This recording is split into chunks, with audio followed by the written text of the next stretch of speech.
I accidentally activated her mating mark. Now I'm stuck with her. As a human xenobiologist stationed on Virlia 9, a remote frontier planet at the edge of the Orion expanse, care was more than a habit, it was survival. But today, he learned that even humans' carefulness could fail spectacularly. It started in the lab, a wide chamber filled with soft white light and high-tech equipment that hummed quietly in the background. Ethan adjusted his gloves and approached the small, lithe creature perched on a reinforced table. Her skin shimmered with faint bioluminescence, faint patterns of blue and violet shifting subtly as she moved. Lyra, the Solari female assigned for study, tilted her head at him with large, luminous eyes that seemed to peer straight into his mind. "Don't move too fast," Ethan muttered to himself more than to her. One wrong move and he stopped mid-thought. Solari physiology was famously sensitive. Every emotion, every micro-gesture could trigger an intense response. That was part of why humans were both dangerous and fascinating to them. Unpredictable, clever, and emotionally rich in ways Solari could not anticipate. Lyra stretched gracefully, her fingers hovering over a touch sensor on the table. "Curious," she whispered, a voice like a soft wind chime. Ethan blinked. She hadn't spoken aloud. He could feel her thought pattern brushing against his mind. Solari communicated through empathy, and for someone like Ethan, it was both fascinating and nerve-wracking. "Just don't do anything reckless," he reminded himself again. Then, distracted by his clipboard and the readings on the display, he didn't notice the tiny, glowing mark on Lyra's forearm, the one he had been told never to touch. His gloved hand hovered, then accidentally brushed her arm. The moment his skin made contact, a sudden warmth spread up his arm, and Lyra's bioluminescence flared bright blue, then violet. Her eyes widened, and for the first time, Ethan felt her emotions hit him like a physical wave. Curiosity, fear, excitement, and something else he couldn't immediately define. The mark had activated. "Oh no," Ethan whispered, stepping back. But it was too late. Lyra's eyes fixed on him, wide and unwavering. Her body moved closer, not in aggression, but in a subtle, irresistible pull. Humans and Solari were both biologically reactive, but this was something else. A bond forming, instantaneous, irreversible. Ethan's mind raced. He had read about this phenomenon in the colony files. Rare, dangerous, irreversible if left unchecked. The mating mark was not sexual in the human sense. It was a biological mechanism designed to pair a Solari with a compatible life partner. But compatible didn't mean what humans expected. The mark was intensely physical, emotional, and psychic, and once activated, you were stuck. Lyra took another step forward, and Ethan could feel her pulse sinking with his own heartbeat. Every beat of hers reverberated in his chest. He felt a sudden rush of energy, his senses sharpening, thoughts crystallizing. It was disorienting, overwhelming, and terrifying. "Ethan," Lyra's voice or thought was soft, almost pleading. You triggered it." "Yes, I know," he snapped, though he immediately regretted the volume. His voice sounded harsh in the quiet lab.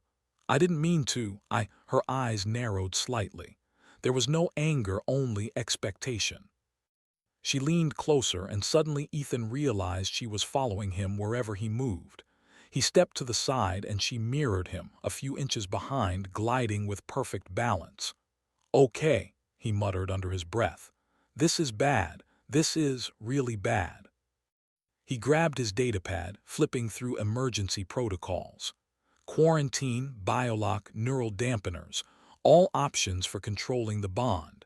But the colony had strict rules. Interfering with a bonded pair could be considered a crime. Worse, no human had ever been bonded with a Solari before. The manuals didn't cover this. Lyra tilted her head again, eyes bright with anticipation.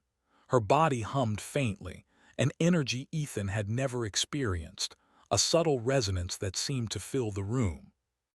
He realized the bond wasn't just emotional, it was biological. She drew power from him, mirrored his heartbeat, even subtly enhanced his reflexes. "Great," Ethan muttered. "I'm stuck with her." And then she grinned. Not a threatening grin, playful, almost childlike. But it made Ethan's heart skip. Don't smile at me like that," he said, rubbing his face. I need time to figure this out." Lyra's grin widened. She didn't speak, only tilted her head and watched him with that piercing Solari gaze. The bond had started. She was drawn to him, following him not out of obedience, but something deeper, something instinctual. Over the next few hours, Ethan attempted to work normally. He jotted down notes, calibrated sensors, and ran test sequences. Every time he turned his attention elsewhere, Lyra's presence tugged at his awareness. He could feel her focus on him, her emotions spilling into his mind. And every time his own instincts sharpened, he reacted faster, thought faster, solved problems quicker. It was alarming. Humans were adaptable, yes, but this was beyond normal. He realized something important. In this alien environment, humans had a unique advantage. While Solari were brilliant, their predictability and reliance on emotional resonance could be enhanced by human unpredictability. Ethan's mind, messy, scattered, inventive, was a perfect catalyst for the bond. By the time the first light cycle ended, the consequences of the activation became clear. Lyra wouldn't leave his side, voluntarily or otherwise. She mirrored his movements, synced to his breathing, and even instinctively protected him from minor lab hazards. A misplaced tool, a sparking panel, a falling container. Ethan sighed and slumped in his chair.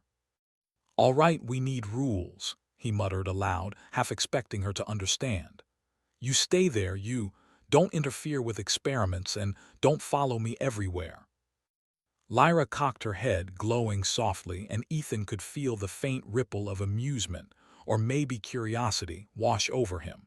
She didn't follow the rules. She could not. The bond compelled her toward him, and he was learning fast that resistance was pointless. Just then his comm device buzzed. It was Dr. Harrell, the senior xenobiologist in the colony. "Ethan, how's the Solari test going? Any unusual activity?" Ethan froze. Yes, something unusual, very unusual." "Details," Harold demanded, static in her voice. Ethan hesitated. "I accidentally activated her mating mark. She's bonded to me. I don't know what to do." Silence on the other end. Then, "You did what?" Ethan ran a hand through his hair. "It was an accident. I didn't even look. She's following me, syncing with me," and he paused, realizing just how strange it must sound. She enhances my abilities, my reflexes, my focus. It's incredible but also terrifying." "Ethan," Harold said, her voice steadier now. "The Solari bond is not trivial. You must remain cautious, and you might want to hide this for now. Colony authorities will react poorly." Ethan groaned. "Yeah, that's what I was afraid of." He hung up and looked at Lyra. She was watching him, calm, radiant, unbothered by the human panic. And yet he realized she wasn't dangerous. Not inherently. She was bonded, connected. The bond didn't make her obedient, it made her naturally aligned with him in thought, emotion, and action. Hours turned into cycles. Ethan quickly noticed subtle shifts. The bond amplified his perception of danger, helped him improvise solutions to lab malfunctions, and even allowed him to anticipate Lyra's actions before she moved. It was like having a partner who could read his mind, but also enhance it. By nightfall, he accepted the reality. He couldn't undo the bond. He couldn't pretend it didn't exist. And most importantly, running wasn't an option. Lyra would simply follow. So Ethan did what humans did best. He adapted. He cleared a workspace for her, set up safety zones, and began experimenting with controlled interactions. He tested how her abilities responded to his own focus and ingenuity. He even started to plan contingencies for colony scrutiny. Humans were unpredictable, yes, but that unpredictability was now a strategic advantage. Sitting back, exhausted but alert, Ethan muttered softly, "All right, Lyra. Looks like we're stuck together." But maybe this isn't entirely bad. Lyra's eyes glowed softly in response, as if she understood. Or maybe she was just enjoying the new connection. Either way, Ethan realized one thing clearly. Humans might be fragile in appearance, but in situations like this, where logic, creativity, and adaptability mattered, they were exceptional. The Solari bond had activated something deeper than instinct. It had revealed an unexpected strength in him in humans, and for the first time that day, Ethan allowed himself a small, wry smile. They were bonded, stuck together, and in a strange way, unstoppable. The next day, the Virlia 9 colony woke under the faint purple haze of its twin suns. Ethan Cale had barely slept. Lyra, the Solari female bonded to him, had followed him through every cycle of the night. Not because he wanted her to, but because the bond compelled her to. Even in sleep, her energy rippled in perfect sync with his heartbeat, creating a faint hum that vibrated through the room. Ethan rubbed his eyes and sat on the edge of his bunk. "This is going to be a long day," he muttered. Lyra was already sitting upright across from him, eyes glowing faintly in the dim light. She tilted her head in that curious way she always did, as if asking, "Are you ready yet?" "Ready." "Ready for what?" he asked aloud, though he knew she understood anyway. She leaned slightly forward, her hands resting lightly on her knees. The faint pulse of her bioluminescence mirrored his breathing. The bond was strong, stronger than Ethan had anticipated. And it wasn't just emotional. Her abilities, the subtle telepathic sensing, the enhanced agility, the empathic awareness, were more pronounced around him. Every time he moved, she anticipated it. Every action he considered, she seemed to mirror it before he even decided. It was fascinating and terrifying. Ethan pulled on his work jacket and grabbed his datapad.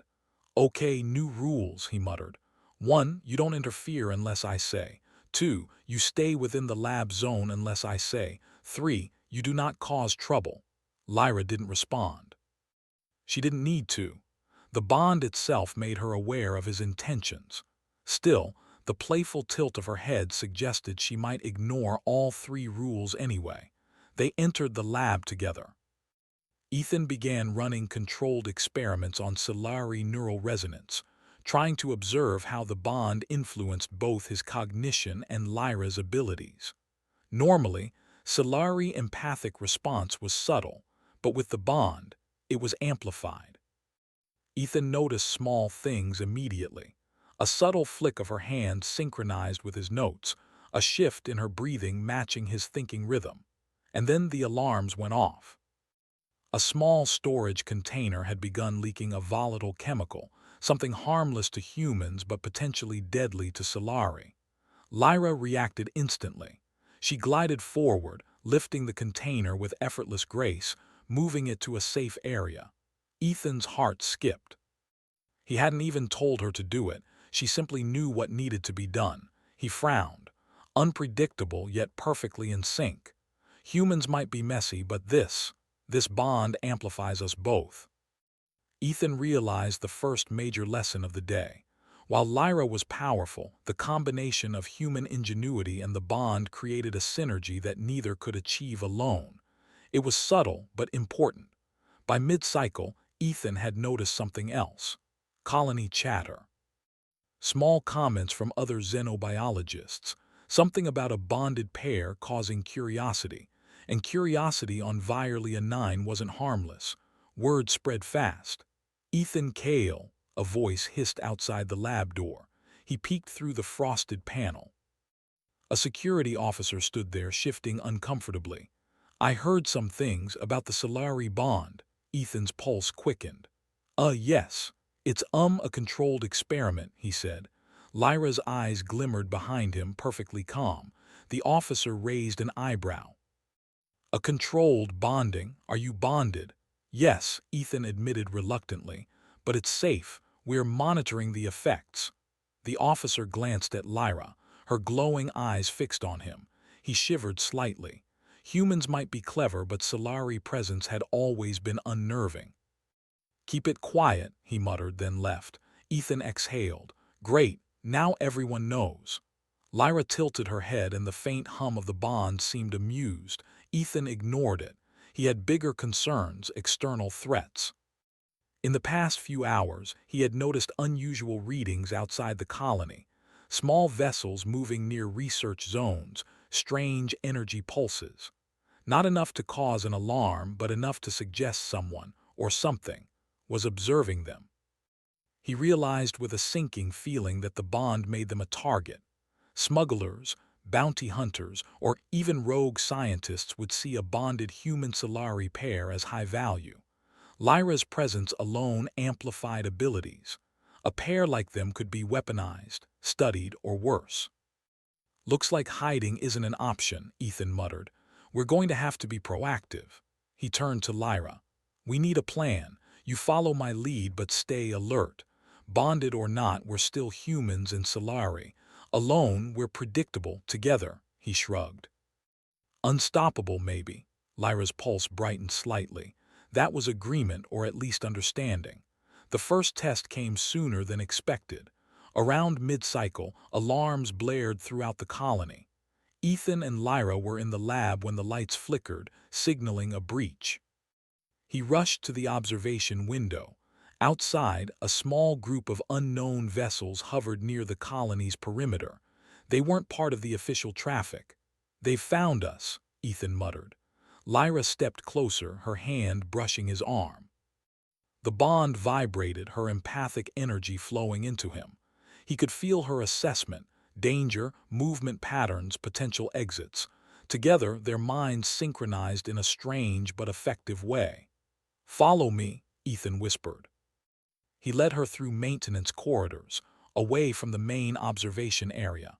Lyra mirrored his movements perfectly, fluid and silent. He realized again that humans, with their ability to improvise and adapt combined with Solari abilities, created a pair that even experienced predators wouldn't predict. They reached the storage zone, a narrow corridor lined with stacked supplies. Ethan stopped. "We need a distraction," he muttered. He glanced at a panel and then around at the containers. Improvisation. Human ingenuity. He flipped a switch on a ventilation control, causing a gust of wind to knock over some storage boxes near the corridor entrance. The noise drew the intruder's attention. Lyra's eyes glimmered. She moved instantly, amplifying his distraction with a soft telepathic pulse that caused minor confusion in the intruder's sensors. It was subtle but effective. They had bought themselves time. Ethan exhaled, adrenaline coursing. "Okay, that worked, but this is serious. They'll be back." Over the next few cycles, Ethan began training with Lyra. He discovered ways to anticipate threats using the bond. Small changes in her pulse, subtle flickers of light, the way her energy shifted when danger approached. He learned how to communicate silently through the bond, sending quick messages without words. And he realized that his human unpredictability, the ability to improvise, to think in unconventional ways, was crucial. Lyra was learning too. She adapted to human quirks, learned to trust his sudden, illogical decisions, and began responding with precision and creativity. Together they became more than just bonded, they were a unit. Then came the challenge that truly tested them. Colony authorities, alerted by reports of the bond, sent a security team to investigate, not to harm but to separate the pair. Bonded Solari were to be quarantined, studied, and isolated from human influence. Ethan knew that if they were caught, Lyra could be taken away, her abilities exploited, and their bond forcibly severed. He couldn't let that happen. He led Lyra to an abandoned research outpost on the outskirts of the colony. The journey required careful timing, improvisation, and constant awareness. Every sensor, every patrol, every unexpected obstacle had to be considered. But with the bond, Ethan could anticipate her movements and she could anticipate his. Together, they moved like one organism, human ingenuity guiding alien precision. Once they reached the outpost, they took stock. Supplies were limited. Communication with the colony was risky. They would need to rely on their skills, their bond, and their wits. Humans are adaptable, Ethan said aloud, partly to himself. We can survive if we think creatively. That's our advantage, and with you maybe we're unbeatable. Lyra's pulse brightened. She didn't respond in words, but the hum of the bond was an affirmation. She was ready. The days that followed were a mixture of training, observation, and careful exploration. Ethan tested ways to use the bond to enhance problem-solving. Lyra experimented with her abilities, pushing limits without overstraining herself. They learned the strengths and weaknesses of the bond. It amplified human creativity, but it also made emotions more intense. Fear, frustration, or doubt could ripple between them. One evening, while monitoring the skies, Ethan noticed a small patrol ship approaching. Lyra's pulse flared. Without speaking, he activated a diversion, a series of reflective panels he had rigged to scatter sunlight across the sensor grids. Lyra amplified the effect, subtly disrupting the ship's visual tracking. The patrol veered off course. "That's it," Ethan muttered. "We can handle this, together." He realized something profound. The bond wasn't a limitation, it was a superpower. Humans were unpredictable, resourceful, and capable of improvisation. Solari were precise, agile, and empathetic. Together, they could outthink, outmaneuver, and outlast nearly any threat. But the bond was also a responsibility. Lyra depended on him as much as he relied on her. One wrong move could endanger them both. He couldn't afford mistakes. As night fell, Ethan sat outside the outpost, watching the twin suns dip below the horizon. Lyra joined him, sitting quietly, her bioluminescence dimming to a soft glow. "Tomorrow," Ethan said softly, "we'll explore more, we'll learn more, and we'll make sure no one separates us." The bond vibrated lightly, a calm pulse in response. Ethan smiled. Humans were clever, yes, adaptable, yes, but together with Lyra they were something more. Something stronger, something unstoppable. And for the first time since the accidental activation, Ethan felt ready. The next cycle dawned over Violia 9 with its usual soft haze of violet sunlight filtering across the biodome cities.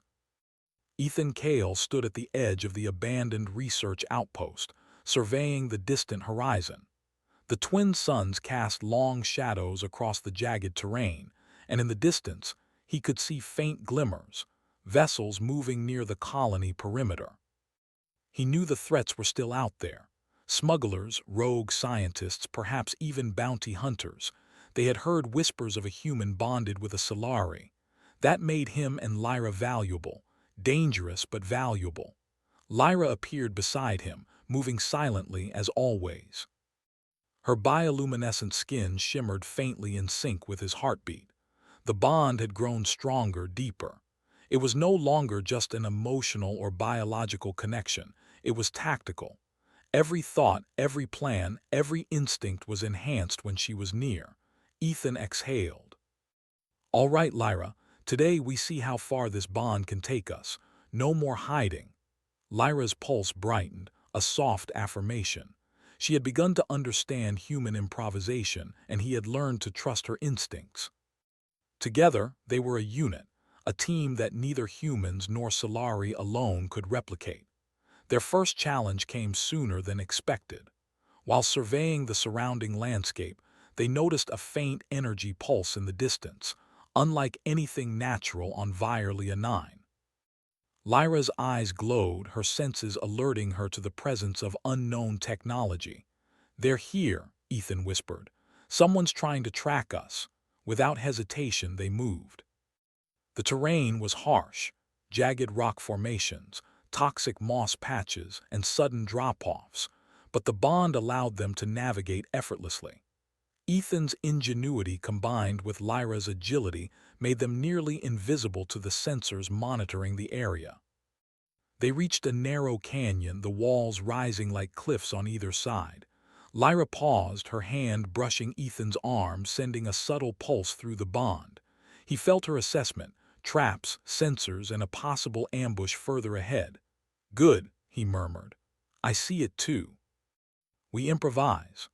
Using rocks and reflective crystals scattered along the canyon walls, Ethan rigged a series of improvised diversions. He angled the crystals to reflect sunlight, creating sudden flashes that would confuse any tracking sensors. Lyra enhanced the effect, using subtle telepathic pulses to distort the energy readings. When the approaching scout vessel appeared at the canyon's mouth, it hesitated, then veered away.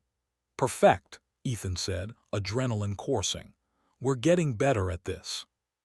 But they couldn't remain in hiding forever. They needed to reclaim agency. If they wanted freedom, they would have to show the colony and the outside world that a bonded human-Solari pair was more than a curiosity. They were capable, resourceful, and most importantly, alive. They moved deeper into the wilderness, toward an abandoned Solari research station. It had been built decades ago during the early colonization of Vierlia 9 and was rumored to contain ancient Solari technology. If they could access it, they might find tools to amplify their abilities further, and perhaps even send a message to the colony on their own terms. The station was surrounded by a natural barrier, a wide field of glowing flora that emitted low-level energy pulses, hazardous to anyone who wasn't adapted. Ethan felt the warning immediately through the bond. Lyra's pulse was sharp, cautious. "Step carefully," he murmured. Together, they navigated the field. Ethan improvised pathways using discarded materials and tools, creating bridges and platforms to avoid touching the dangerous plants. Lyra's agility allowed her to move ahead, clearing the way subtly, and together they crossed the field unscathed. Inside the station, the air was stale but safe. Dust motes floated in the faint beams of sunlight coming through broken panels. Ethan's eyes widened. Ancient consoles, relics of early Solari research, lined the walls. Lyra's hands hovered over one, then pressed a touch panel, and it hummed to life. Data streamed across holographic displays. Maps, energy readings, and research logs flickered in midair. Ethan scanned through quickly. "This is incredible. We can use this, maybe even communicate our findings and situation to the colony without exposing ourselves." Lyra's pulse quickened as she interfaced with the system. Ethan could feel her excitement and curiosity, a perfect mirror to his own. The bond was no longer just a survival mechanism. It was now a tool for exploration and understanding. They spent hours analyzing the data. Ethan discovered ways to anticipate threats based on patterns of colony patrols, vessel movements, and environmental shifts. Lyra found enhancements in the station's technology that allowed her empathic and telepathic abilities to extend farther than ever before. The synergy was breathtaking. Humans and Solari working together were more capable than either species alone. Their breakthrough was interrupted by a loud crash outside. Ethan froze. Lyra's pulse surged with alarm. They moved quickly to a secure observation window. A group of armed intruders had found their location. Smugglers, likely tipped off by early rumors of the bonded pair. They were cautious but persistent, scanning the station for any sign of life.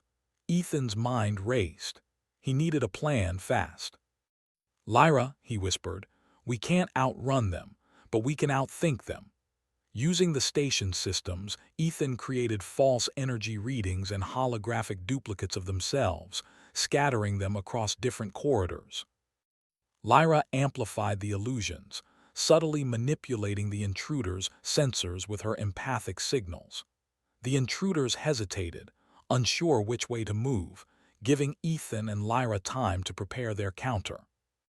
Ethan rigged several makeshift traps, harnessing energy conduits, hanging cables, and loose panels to create obstacles and delays.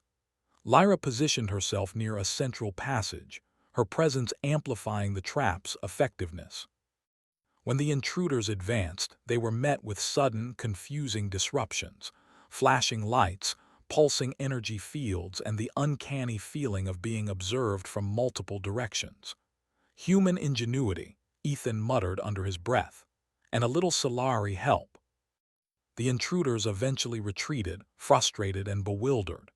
Ethan exhaled deeply, feeling both exhaustion and triumph.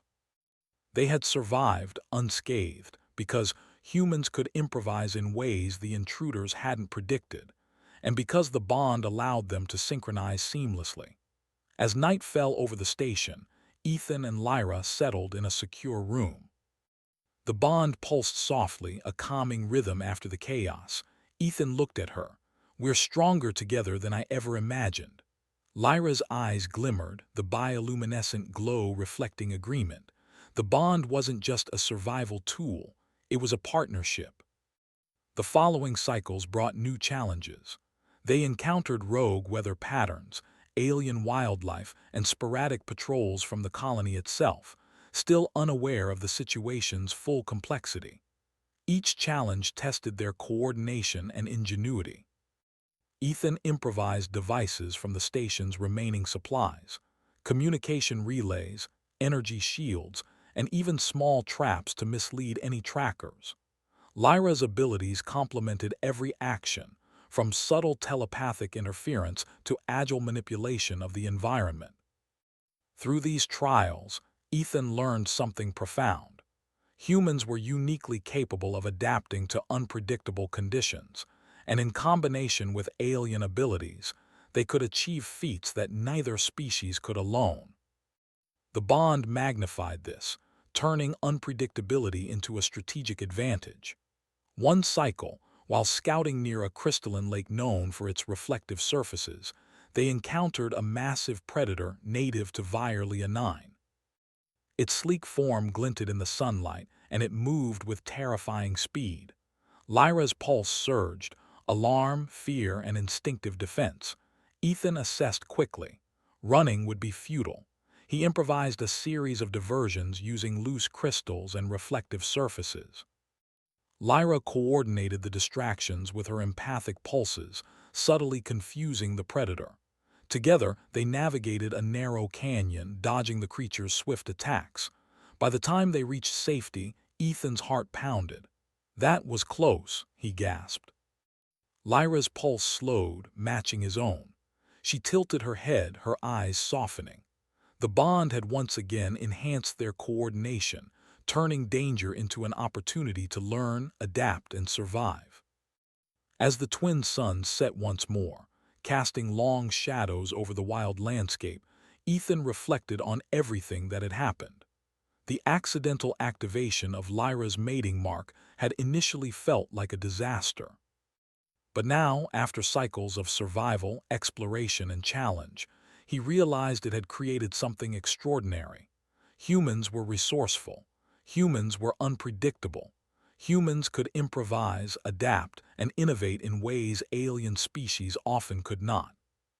And when paired with the right partner, even one as alien as Lyra, humans could achieve the impossible.